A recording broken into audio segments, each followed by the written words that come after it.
Beep, beep, beep. A bus darted down the road, its horn blaring frantically, first swerving left, then hard to the right. Whoever drove it had clearly lost control of the vehicle. The bus crossed several lanes in the road before forcing its way up onto the empty sidewalk. Bang!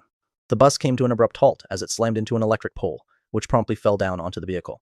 The people nearby got out of their cars and started gathering around the now wrecked bus.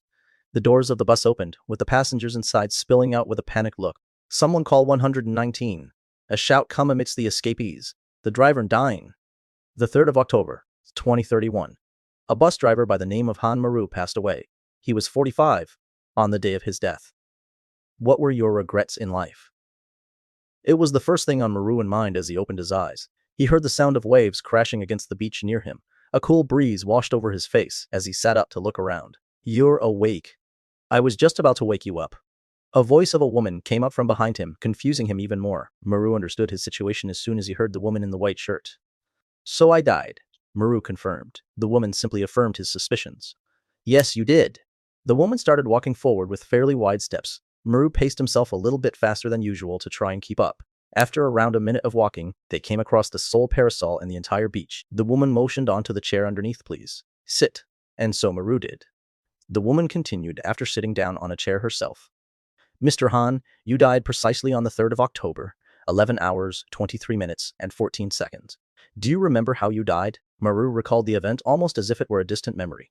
He was driving the bus to its final stop. Just then, something came flying down the road, making a beeline towards him. It broke through the front window, slamming into his chest before falling down next to his seat. Were the passengers safe? He asked. Thanks to you? Yes, everyone survived. If you had given up halfway, you would run right into a truck and killed everyone.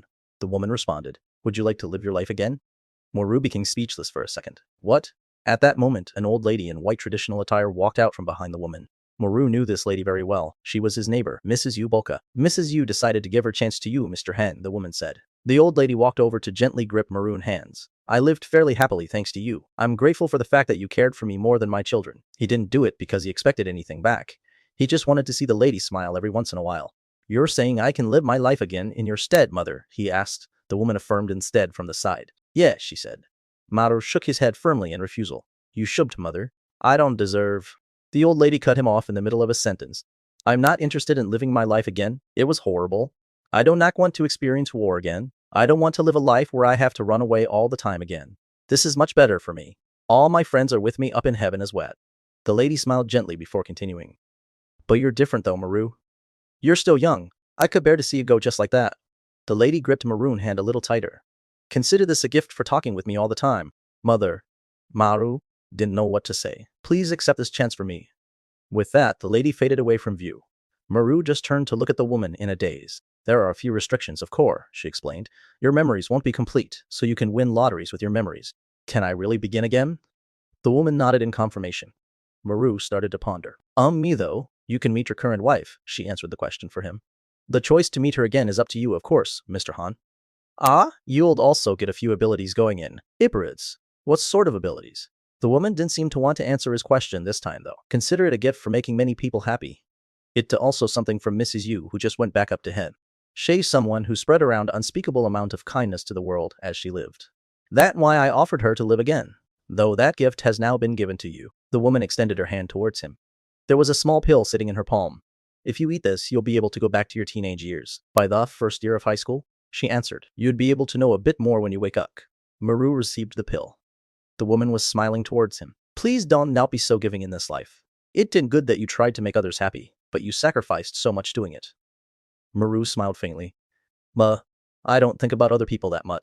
He looked at the pill one last time. Suddenly, a wrinkled hand appeared from somewhere and pushed the pill into his mouth. When Maru looked back in surprise, the visage of the old lady smiling greeted him. Please have fun this time. With that, Maru lost his consciousness again, and Han Maru realized that such a dream has become a reality for him. He could hear the computer humming silently behind him. He noticed a little whist smacked onto the wall next to him. The resolutions he made as he graduated middle school, was it? Phew! He sat up as he massaged his temples with his thumbs. Maru let out a small laugh. This small room, these messy clothes all around him, that pile of comic books in the corner, and that old book from the library. Maru tried fumbling around a bit under his pillow. There it was, his phone. After stepping on his phone the first thing in the morning, he built the habit of leaving his phone next to or below his pillow. First year of high school, was it? He mumbled to himself. Maru slid open the unfamiliar phone in his hand. So time like this. Maru recalled the words of the woman from a while back, about how his memories would be incomplete. He could recall most things from his life back when he was 45. Maru looked up at the ceiling. So I really am back. Lee Seung-ji, Maru mother, woke up as she turned off the alarm from her phone. Her husband was away on the night shift. She folded her sheets and walked out into the kitchen with a stretch. Today was the day when Maru and Bada would start school again. Maru in a new school and Bada in a new classroom. She thought of her 2 sleeping children as she took the pre-soaked rice from the night before and put it on the rice cooker. Right then, Maru walked out of his room without any signs of fatigue. You're awake, mother, he said. What? Why was he sounding so polite all of a sudden? Seung-ji stared at him for a second in surprise. Ah, you're up. Maru immediately spoke a lot more casually as he turned in nervousness. Of course I am. I have to make breakfast. Why are you up so early? She asked. I think I just got nerver, he confessed. Go wash up. It'd be a while before the food finishes. Yes? I mean, sure. Seung-ji wore a curious look as her son entered the bathroom. How awkward, Maru muttered to himself quietly. He washed his face and hair. He found himself smiling when he realized it took more than 20 seconds for the water to heat up. It was stuff like this that really made him realize he was back in the past. Maru walked out of the bathroom to discover his mom making some soup. Need help? Looking at her cook all the food made him want to help out a little. I'm good. You know, stuff like this won't actually make me give you a larger allowance. Right? How do you know? Because I'm your mom, she answered in an obvious tone. Maru opened the fridge trying to hold in his laughter. He could see Dayton beer and Mamen plum and raspberry extracts inside. He forgot how much he missed seeing this. His mom looked at him with a surprised face when he started mixing some of the syrup with water to drink. I thought you hated stuff like this, she said. Did I? He asked back. You always ask for soda instead whenever I made you one. My tastes probably changed. Maru silently exclaimed in joy as he took another sip of the drink. Oh dear. Look at the time already. Go wake Bada up. Mom asked. It was already 7 a.m. Sure. Don't kick her again, she warned. I know. Maru waved her off casually as he entered his sister's room. The girl was curled up in her blankets like a caterpillar. Come to think of it, we never talked after that point, he thought. Fatty, he said as he kicked the girl bandfoot lightly. He immediately felt bad about doing it, but he could change his habits so easily right away. That right. This was the Maru of high school. Ah, what the hell? Bada glared at Maru with a half-opened eyes before burying her head back into the pillow. Maru thought about kicking her again, but decided to just lean over to her face instead. Wake up, it in morning. Ah, damn it. Maru took a close look at his sister Ref's face. So this was what she looked like. He could remember his sister and future face very well. Maru poked the girl in forehead. He couldn't resist, she just looked cute. Ah, damn it, now you're poking me too. Bada stood up as she shouted angrily. Maru escaped before the girl got any louder. Her bad temper was the only thing that stayed constant throughout that girlian life. Maru sat down on the table as Bada walked out with a sour look. Ah, Mom, he keeps hitting me, she complained. Wake up on time then, Mom retorted with ease. Bada, knowing that she could beat Mom in an argument, just headed to the bathroom with a pout. You kicked her again, didn't you? She asked. Of course he denied it. It didn't really work, though. Why can't you be more friendly with her? You used to walk around everywhere with her hand in yours back in the day. I did? Maru tried looking back in his memories. Did that really happen? He could somewhat remember himself walking around town with his sister a hand in his. They used to go to arcades and go into the mountains together. What is it? Mon asked. It is nothing. I just remembered something old. He paused for a second as if he was still thinking about it. You know, when I lost Bod. Ah, then. She seemed to remember as well. You cried a lot back then, since you could find her at all.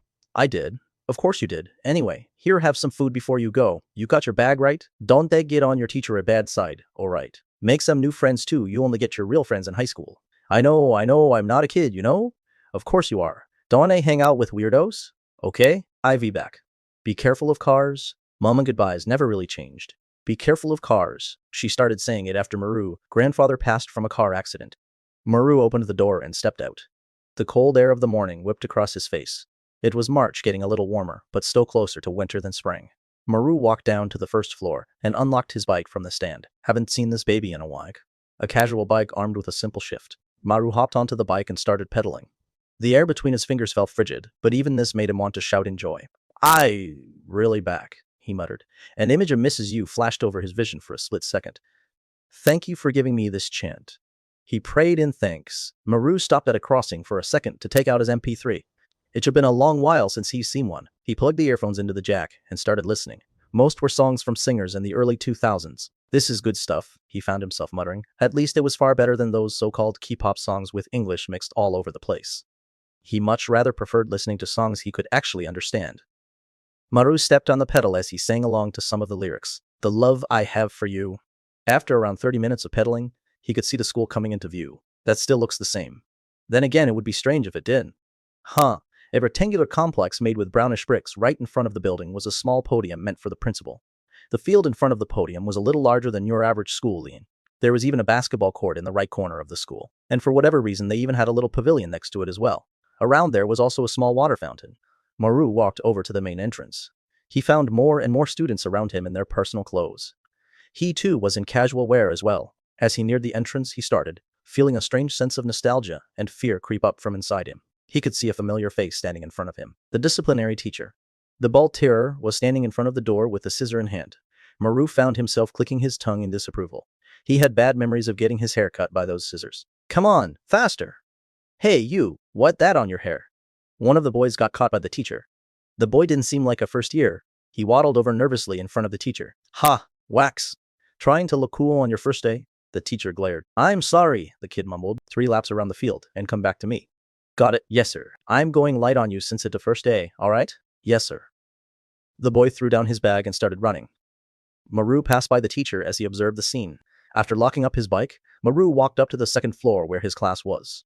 He walked into class 2 for electrical engineering with a sense of nostalgia. Maru scanned the room quickly before going back to his own thing. Though, that thing only really consisted of reading manga and listening to music. Really, he decided to sit in the middle of the class. So I really am starting over, he realized. Even so, Maru tried his best to remember his wife and daughter. Since the woman had told him he could remember a few key things, he didn't worry about it too much. As he thought a bit about the past and the future, he could hear a few kids talking next to him. Did he check you too? One of them said. Check. Oh, you mean having to take my shirt off? Ah, so you got it too. I was pretty scared, to be honest. The guy next to me had a tattoo on him. You smoke, by the way? The me hell yet. God damn. Let's be friends. You got one on you right now? Maru grinned as he listened to the conversation. He recalled seeing something similar to this in his memory surprisingly well. One of the kids brought a pack of cigarettes to class on the second day and ended up getting hit by the teacher. Rinchok. That must be been him. One by one, more kids started flooding into the classroom. A tall guy, a short guy, a big guy, a small guy, ones with glasses, ones without, handsome ones, and ugly ones. You bastards just don't change. Do you? He could see the faces of his old friends match up with their younger counterparts. Maru put his earphones back on, imagining that they'd be friends again in the future. Creak, clack. The old door opened with a start, and in walked a person who looked to be in his early 40s, with a cue stick in hand. Nice to meet you. I'm Kim Chung-sik, your damned homeroom teacher. I teach digital theory in this school. I'm 42, married, and have a son in middle school right now. What I like is silence. What I hate is a disobedient student. The end. No one has any questions, right? The teacher banged the podium with his stick, causing the students to flinch a little. Now I have to call out attendance, so sit down accordingly. Number 1, Park Woo-kun. When Woo-kun stood up with a confused look, the teacher stabbed his shoulder lightly with his cue stick. I told you to respond. Don't not make me say this twice. You get to know more about your teachers as you go to this school. Your seniors often call me a son of a bitch. I'm actually quite fond of that nickname. Why do I like it? Because I can really act like a rabid dog. So watch yourselves if you don't want to get hurt. Number 40, Han Maru. Yes sir. Maru, as in the floor or something. It a pure Korean word meaning sky. Is that so? Anyway, go sit at the back. Maru sat at the end of the 4th row. The class door opened as the teacher was looking over the classroom. It looked like another teacher had come to talk to him. The man pointed his stick at the class with a warning gaze. I'd be back soon, so be quiet. You won't have any fun on your first day of school if I hear you talking outside, I promise. The kids all sighed in collective annoyance as soon as the teacher got out a wow. Holy shit, dude. We got caught by a real old bastard, didn't we? God damn it. I wanted a female teacher, too. A boy next to him. Said Maru turned to look. The boy in name was Han Dojin, with him having the same last name. The two of them were sitting right next to each other. Well, female male? Potato potato, same thing, Maru said, as he put his bag down next to his desk. You don't know Jack, do you? Female teachers hit lighter. Didn't you see that cue stick the teacher was holding? That shitter going to hurt. Mang Dojin shuddered in horror with an exaggerated look. Dojin, was it? Maru confirmed. Yeah, Maru, right weird name. I like it. One of those names you don't forget, true that. What ya listening to, by the way? Dojin asked, pointing at Maru in MP3. Just some pop, Maru answered. Let me listen. The boy extended his hand towards Maru, who smiled a little and handed it over. Oh, this song ain't good. Dojin started moving to the beat of the music. Right then, the door opened and the teacher walked in. Aye. The Manning cue stick pointed towards Dojin. Unfortunately, the boy was unable to hear the teacher. Maru slapped Dojin's shoulder. The boy pulled the earphones out frantically upon opening his eyes. What did I say about MP3s again? The teacher said. Apia to Dojin just opened his lips in surprise without saying anything. Give it to me, you bastard. Oh my, I'm sorry, sir. I won't do it again. Look at you, talking back now? The teacher just started poking at Dojin's shoulder with his stick. Dojin's shoulder got pushed back, and the boy in face scrunched up into a frown as well. He turned to look at Maru. Maru just nodded in understanding and gestured towards the teacher. Here. Bring me a letter from your parents if you want this back, alright?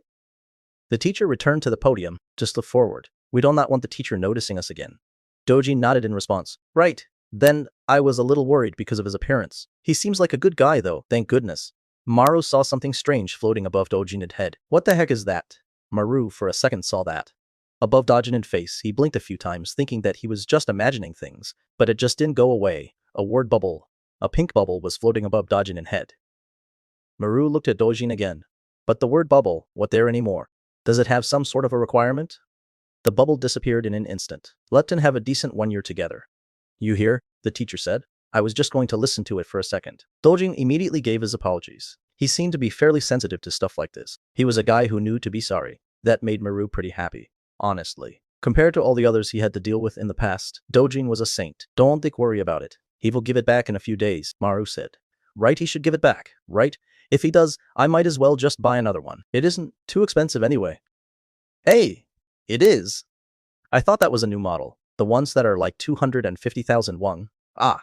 Maru ended up smiling a little in surprise. He was a high schooler, right now Plapius, MP3s, were currently the new hot thing, making them quite expensive. That MP3 just now was something his parents had gotten him as a graduation gift. It didn't fine, up get it back. Maru quickly changed his stance. Ah, yeah, is your family rich? By the way, I was just showing off a bit. I'm gonna die if I don't get it back. Right. Ah, crap. I'm so sorry. You don't not have to be so sorry between friends, you know. Friends Maru felt good just saying it. He had said the word in a very long time. The type of friends you could meet at any time and call at any time for no reason at all. Friend. Yeah, we'm friend. Dojin bumped into Maru lightly with a big grin on his face. With his friendliness, the boy could probably end up being friends with everyone in the class in just a week. The two of them talked for a bit while waiting for the Korean teacher. Their conversation naturally moved onto video games, and the two realized they actually played the same MMO together. The spout turned up a notch when they had a definite topic to talk about. More. Mahiler. We should play a round together sometime. The Korean teacher that walked in had a bit of a square jaw with long wavy hair. He looked a bit peculiar, to be honest. Nice to meet you.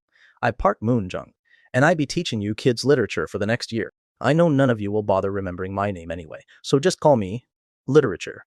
Teach. The man leaned over the podium as he scanned the classroom.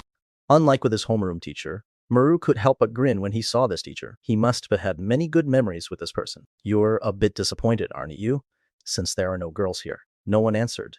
It was the first day after all. And it wasn't like Maru was a social type either. Plus, the teacher actually felt quite a bit younger than him, making him hesitant. Tell me, you guys are disappointed because there are no girls in your class, right? Yes. A few of the kids responded with a smile. I do feel for you a little, spending your youth in a classroom that smells like sweat for a year. What a waste. Why did you guys choose electrical engineering to begin with? Should have gone to art or design. Those are pretty much half boys and half girls. Really? No girls at all, Element? More of the students were talking now? Of course not. Unfortunately, told ya. The only thing waiting for you in the near future aren't flowers. It'd be just sweat. Wow, why you kids need to be especially careful in choosing your clubs. If you end up going into sports, you aren't going to have a chance at seeing women at all for all 3 years. Right then, one of the more playful-looking kids raised their hand. So what are the clubs with the most girls in them? Good question.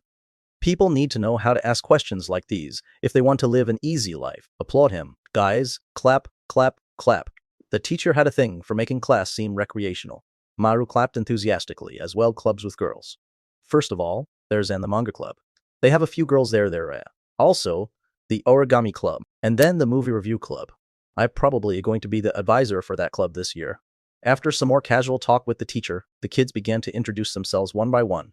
The teacher asked the students for their name, goals for the year, and things they wanted to say to the class. Anyhow, let's have a good time together for the next year. Dojin finished his introduction. Lastly, oh Maru, that a pure Korean word. Isn't it? I like it. As expected of the Korean teacher, he seemed to know the meaning of his name. Maru answered with a yes and stood up. My name am Maru Han. I do like to live fairly quietly for my first year. Let to get along. Quiet. Huh? Nice. Alright, you can sit now. Maru finished his introduction in a simple fashion. The first period ended relatively safely. Maru took a look at the other kids during break time. Was it because he had the eyes of an adult? The kids around him all looked young and cute. Entrance exams and the military. Entrance exams were fine. He was fine with studying for them. Compared to everything else in life, studying was quite easy for him. But the military. Eh? Did you say that to me? No, I just remembered something. Oh, I see. Dojin smiled awkwardly. Now at in lunch, cleanup, and home.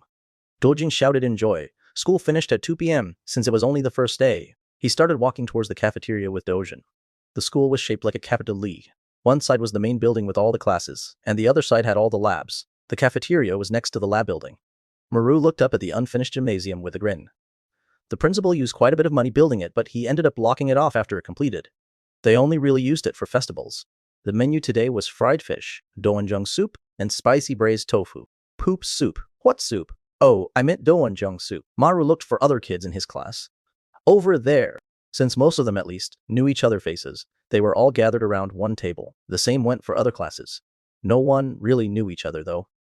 So lunch was fairly quiet. Maru knew very well that this would last, of course. High schoolers were very loud creatures. He didn't seem to like it. Maru wasn't much of a picky eater, so he was able to eat it well. Then again, I found military food pretty tasty as well. Maru walked out after lunch to notice a few seniors running around the field. On one side they were playing soccer, and on the other, basketball. Dojin clicked his tongue in surprise as he watched. Maru felt otherwise. The military. If you just took the occasional girl out of the equation, it really looked like the military. Right, that's why we called this place the barracks. The sunlight was streaming in through the windows, along with the cold air of March. The kids near the windows were already fast asleep. The lot of them were still awkward around each other, but that could change in a week. We had a few here too. He couldn't remember all too well, but there were a few outsiders in the class, though they managed to form their own group in the end, though the term didn't really exist yet. What? Dojin perked up with a curious look. Just talking to myself. Why do you keep talking to yourself?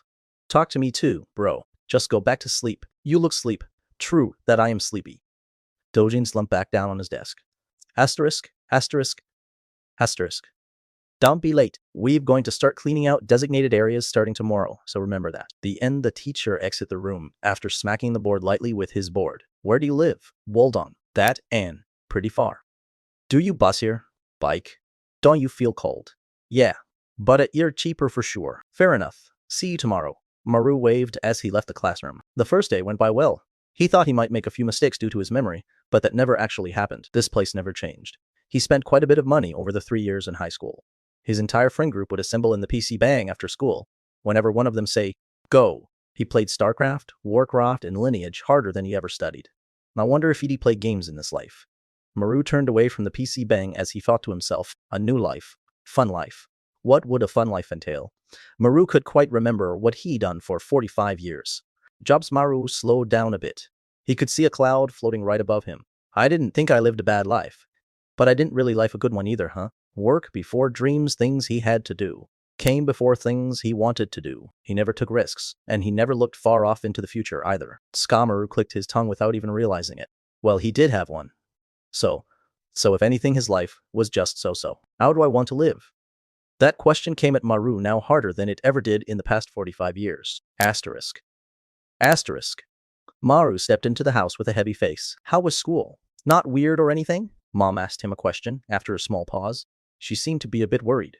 What with him having gone to an engineering school and all, Maru lay down on the bed to look up at the ceiling for a second. He could stop thinking about how he was going to live his future. Maru took out a math textbook from one of the shelves. Looking at the little graphs and equations in it made him choke a little bit. Same went for the English textbook as well. Ugh, studying. I'm fine, thank you. Maru threw the 2 textbooks out of sight. If only I knew some lottery numbers or companies that made it big in the market. Should I write it down, he wondered, but as soon as he raised himself up to do it, you can't do that. Someone spoke to him from behind. A beautiful woman in a tight-fitting 2-piece dress had appeared in the room. You spent the day without any problems. I think you adapted very well considering the situation.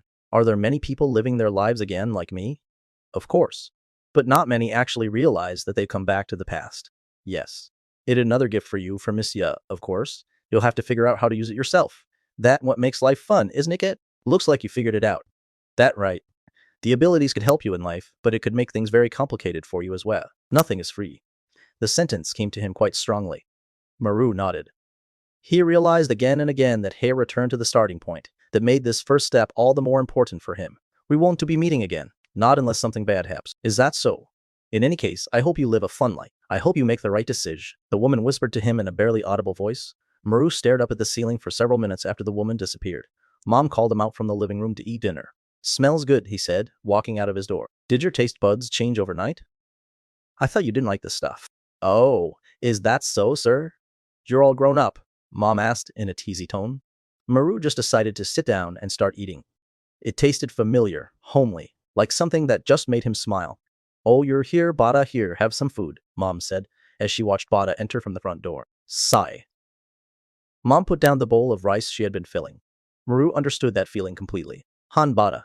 Maru called out. What? Maru pulled out a chair next to him, earning him a glare from his little sister.